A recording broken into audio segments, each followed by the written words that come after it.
രാഹുൽ മാങ്കൂട്ടത്തിൽ എന്ന രാഷ്ട്രീയ നേതാവിനോടാണ് വോക്സിന് ചോദിക്കാനുള്ളത്.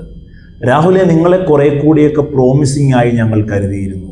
നിങ്ങൾ യുവാക്കളുടെ ശബ്ദമായി ഈ നാടിൻ്റെ ഒരു പ്രോഗ്രസീവായിട്ടുള്ള രാഷ്ട്രീയ കാഴ്ചപ്പാടുകളെ ഹാൻഡ് ഹോൾഡ് ചെയ്യുന്ന ഒരു നേതാവായി ഞങ്ങൾ നിങ്ങളെ കണ്ടിരുന്നു.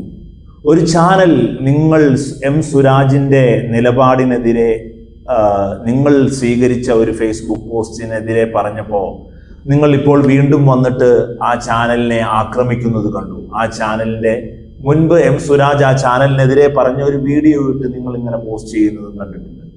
പക്ഷേ ആ ചാനൽ നിങ്ങളിലെ വ്യക്തിയെയോ നിങ്ങളെയോ അല്ല കിടന്നാക്രമിച്ചത്. നിങ്ങൾ അവിടെ എടുത്ത ഒരു സ്റ്റാൻഡിനെയാണ്. അതുകൊണ്ടാണ് രാഹുൽ ആദ്യം ഞാൻ ഈ വീഡിയോയുടെ ആദ്യം പറഞ്ഞത് തന്നെ ആവർത്തിക്കുന്നത്. ഒരു പ്രോഗ്രസീവായ രാഷ്ട്രീയത്തെ ഹാൻഡ് ഹോൾഡ് ചെയ്യാൻ കഴിയുന്ന ഒരു ഒപ്റ്റിമിസ്റ്റിക് ആയിട്ടുള്ള ഒരു രാഷ്ട്രീയ നേതാവായി നിങ്ങളെ കണ്ടുപോയി. അതിനെയാണ് നിങ്ങൾ ഇപ്പോൾ ഭംഗം വരുത്തിയിരിക്കുന്നത്. നിങ്ങൾ സുരാജ് പറഞ്ഞ ഒരു നിലപാടുണ്ട്.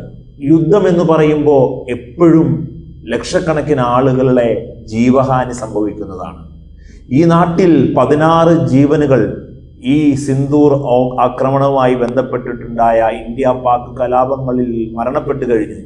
നമ്മുടെ 16 സഹോദരന്മാർ. പാകിസ്ഥാനിലും ഉണ്ടാവും അത്തരത്തിലുള്ള അപകടങ്ങൾ, മരണങ്ങൾ.